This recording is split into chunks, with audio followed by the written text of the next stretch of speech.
지금 대한민국은 마치 이단 공화국이라 할 정도로 수많은 이단 교파들이 생겨나 난립해 있는 것이 현실입니다. 그렇다면 정통은 과연 어떤 교회이고 이단은 또 어떤 교회들일까요? 그리고 정통과 이단을 가리는 그 기준이 무엇이냐 하는 것입니다. 우리 신앙의 기준이 성경이듯이 그것은 오직 하나님의 말씀인 성경만이 그 기준이 될 수 있습니다. 따라서 성경에 기록된 말씀대로 가감없이 믿는 교회가 정통이라면 여기서 벗어난 교회가 곧 이단이라 할 수 있습니다. 그런데 요즘은 이 기준이 바뀐 것이 아닌가 하는 그런 의구심을 갖게도 됩니다. 왜냐하면 정통과 이단을 가리는 기준이 성경의 말씀보다는 먼저 특정 교파에 속해 있는 교회인지 아닌지를 보면서 정통과 이단을 분류하기 때문입니다. 실예로 상대가 교회를 다닌다고 하면 가장 먼저 묻는 말이 어떤 교회를 다니시나요? 라는 질문을 주로 많이들 합니다. 그 이유가 뭘까요?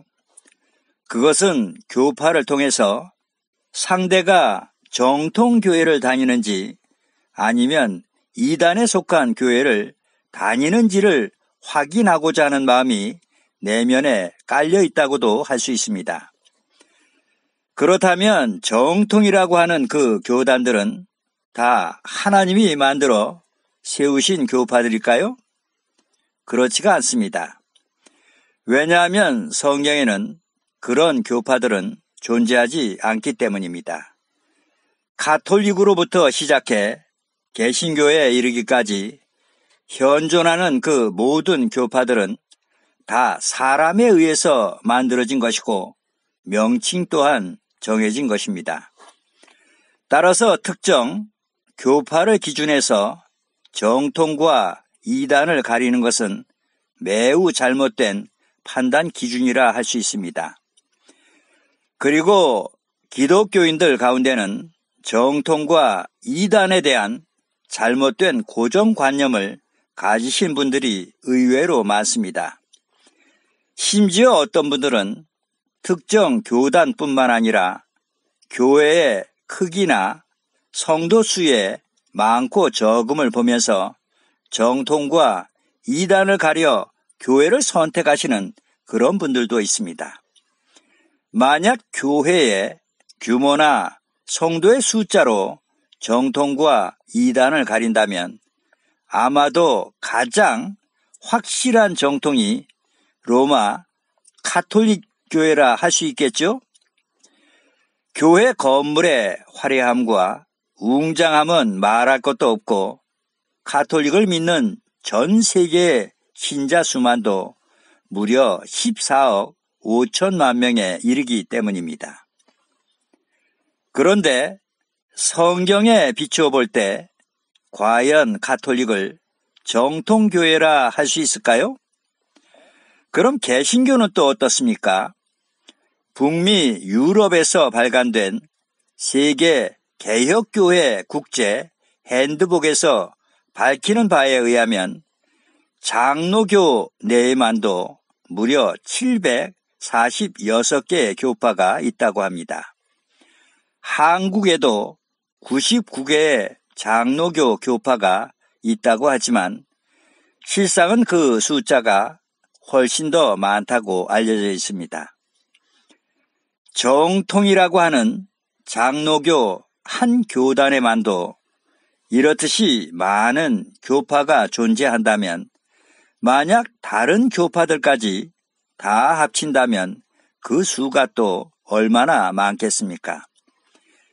현재 세계적으로 대략 2만 개 이상의 기독교 교파가 있는 것으로 추정하고 있습니다. 그러나 세상에 아무리 교파가 많아도 교회는 오직 두 종류의 교회만이 있을 뿐입니다. 참과 거짓, 즉 진리 교회와 가라지 교회뿐입니다. 거짓된 가라지 교회야 그 수가 셀 수도 없이 많겠지만 참된 진리 교회는 오직 하나일 수밖에는 없습니다. 겉으로 드러난 모습만 본다면 다 같이 성경을 읽고 한 분 하나님만을 믿고 섬기는 듯이 보이겠지만 실상은 전혀 그렇지가 않습니다. 모든 교회가 다 내 영혼을 구원의 길로 생명의 길로 인도하는 진리 교회가 아니라는 것입니다. 성경의 말씀대로 가감없이 믿고 따르는 교회는 눈에 보이지 않을 정도로 지극히 적다는 사실입니다. 그래서 예수님께서도 넓은 문과 좁은 문에 대한 비유의 말씀을 주신 것입니다. 마태복음 7장 13절로 14절 말씀을 보시겠습니다. 좁은 문으로 들어가라. 멸망으로 인도하는 문은 크고 그 길이 넓어 그리로 들어가는 자가 많고 생명으로 인도하는 문은 좁고 길이 협착하여 찾는 이가 적음이니라라고 말씀하십니다. 멸망으로 인도하는 문은 크고 그 길이 넓다고 말씀하시죠? 그런데 너무도 중요한 사실은 넓은 문으로 들어가는 자가 적은 것이 아니라 많다고 말씀하십니다. 지금 이 말씀은 믿지 않는 이방인들에게 하시는 말씀이 아닙니다. 오늘도 밤낮으로 주여 주여를 외치며 열심으로 하나님을 믿는다 하는 사람들을 향해서 하시는 말씀입니다. 그리고 이어서 주신 말씀이 생명으로 인도하는 문은 좁다고도 말씀하시죠? 길이 협착하여 찾는 이가 적음이니라라고 말씀하십니다. 예수님의 이 말씀이 과연 어떤 의미의 말씀이겠습니까? 그것은 교회들 가운데 거짓 가라지 교회는 많고 진리 교회는 적다는 말씀입니다. 즉 믿는 사람은 많지만 구원을 받는 사람은 지극히 적다는 뜻의 말씀입니다. 그러기에 누가복음 13장 23절로 24절에도 주여 구원을 얻는 자가 적으니이까 저희에게 이르시되 좁은 문으로 들어가기를 힘쓰라. 내가 너희에게 이르노니 들어가기를 구하여도 못하는 자가 많으리라라고 말씀하신 것입니다. 성경에서는 교회를 종종 여자의 비유를 합니다. 정결한 여인은 하나님의 말씀에 충실한 교회를 상징하는 반면에 부정한 여인은 세속적이고 진리의 말씀에 순종하지 않는 배도한 교회를 가리킵니다. 요한계시록 17장 1절에 보시면 많은 물 위에 앉은 큰 음녀에 받을 심판을 내게 보이리라라고 기록되어 있습니다. 여기서 많은 물은 세상을, 큰 음녀는 배도한 교회를 비유한 말씀입니다. 요한계시록 17장 4절 말씀을 보시겠습니다. 그 여자는 자줏빛과 붉은빛 옷을 입고 금과 보석과 진주로 꾸미고 손에 금잔을 가졌는데 가증한 물건과 그의 음행의 더러운 것들이 가득하더라라고 기록되어 있습니다. 자줏빛과 붉은빛의 화려한 옷에 온갖 보석과 진주로 꾸미고 손에는 금잔을 들은 이 부정한 여인인 음녀를 가리켜서 음행의 더러운 것들이 가득하다고 예언되어 있습니다. 잘 아시겠지만 전 세계적으로 손에 금잔을 들고 예배 드리는 교회는 오직 음료로 비유된 로마 가톨릭 교회 외에는 없다는 사실입니다.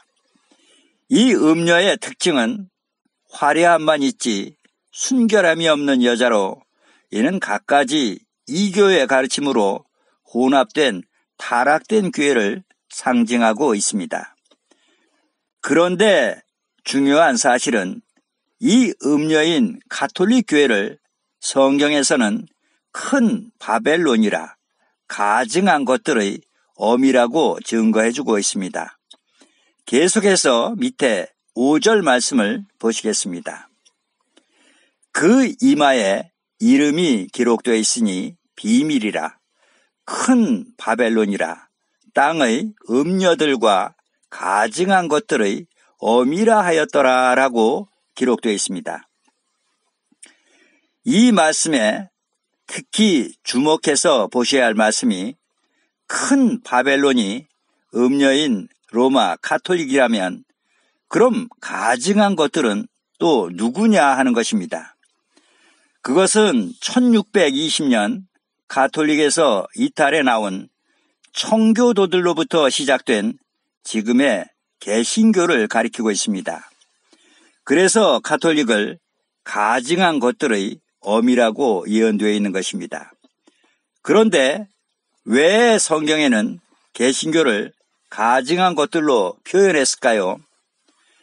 그것은 다니엘 7장 25절에 하나님의 대적자에 의해서 하나님의 규례와 법도인 때와 법이 변개될 것이 미리 성경에 자세하게 예언되어 있듯이, 로마 가톨릭에서는 하나님의 계명인 일곱째 날 안식일을 AD 321년에 첫째 날인 일요일로 변개시키고 325년에는 유월절마저도 폐지시키는 이런 만행을 저질렀습니다.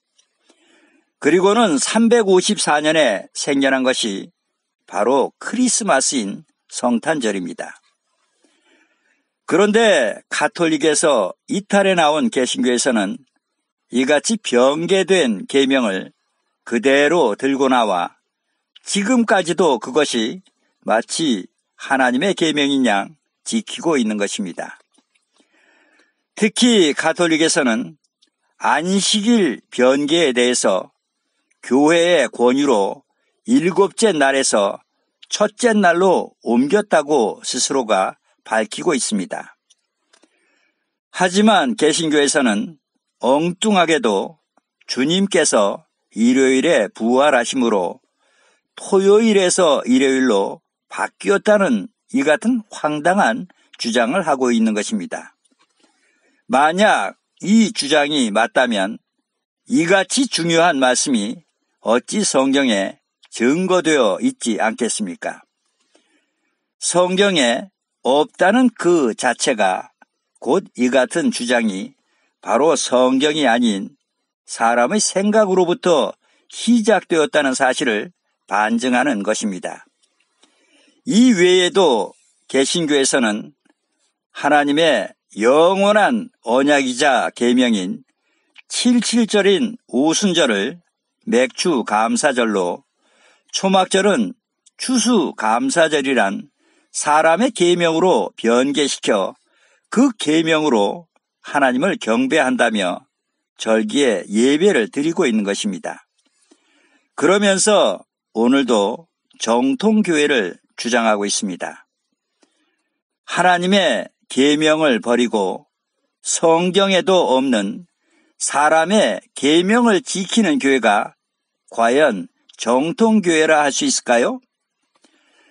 그래서 예수님께서도 마가복음 7장 7절에 사람의 계명으로 교훈을 삼아 가르치니 나를 헛되이 경배한다고 질책하시는 것입니다. 사도행전 5장 38절에는 이 사상과 이 소행이 사람에게로서 났으면 무너질 것이요라고 기록되어 있습니다. 참으로 우리가 성경을 하나님의 말씀으로 믿는다면 말씀에 대한 두려움을 가지셔야 합니다. 성경의 말씀은 천지를 지으신 창조주 하나님의 말씀이기 때문입니다. 만약 하나님께서 명하신 계명을 버리고 사람의 계명을 지킬 경우 그 자체가 곧 불법이고 말씀에 대한 불순종의 죄가 된다는 것입니다. 예수님께서는 마태복음 7장 23절에 그때에 내가 저희에게 밝히 말하되 내가 너희를 도무지 알지 못하니 불법을 행하는 자들아 내게서 떠나가라 하리라 라고 엄중한 경고의 말씀을 주셨습니다. 우리가 이제 머지않아서 모두가 하나님의 심판대 앞에 서게 됩니다. 그때 이 같은 믿음은 결코 믿음으로 인정받을 수 없다는 것입니다. 그 결과가 어떠한가를 요한계시록 22장에 누구도 핑계할 수 없도록 너무도 분명하게 증거되어 있습니다. 요한계시록 22장 18절 말씀을 보시겠습니다. 내가 이 책의 예언의 말씀을 듣는 각인에게 증거하노니 만일 누구든지 이것들 외에 더하면 하나님이 이 책에 기록된 재앙들을 그에게 더하실 터이요라고 기록되어 있습니다. 이것들 외에 더하면 어떻게 된다고 말씀하시죠? 이 책에 기록된 모든 재앙들을 받게 될 것이라고 말씀하십니다. 이어서 밑에 19절 말씀도 보시겠습니다.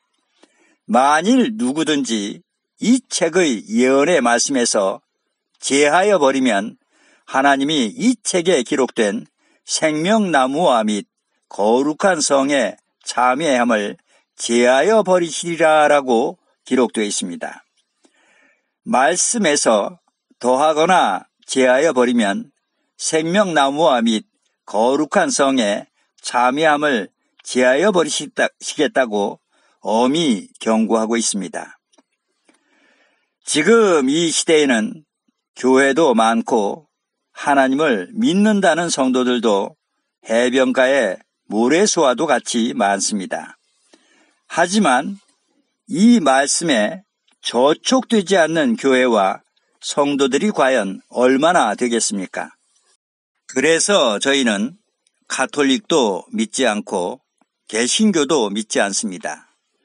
오직 예수님께서 마태복음 4장 23절에 회당에서 가르치시며 천국 복음을 전파하시며라고 말씀을 선포하신 때로부터 3년 반 동안 친히 가르침 주신 실지 교훈만을 믿고 따를 뿐입니다.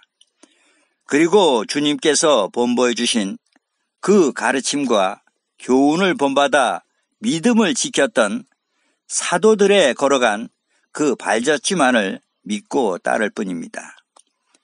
복음의 제사장인 사도 바울은 우리를 향해서 고린도전서 11장 1절에 내가 그리스도를 본받는 자 된 것 같이 너희는 나를 본받는 자 되라. 빌립보서 4장 9절에는 너희는 내게 배우고 받고 듣고 본 바를 행하라. 그리하면 평강의 하나님이 너희와 함께 계시리라 라고 권면하고 있습니다. 아멘.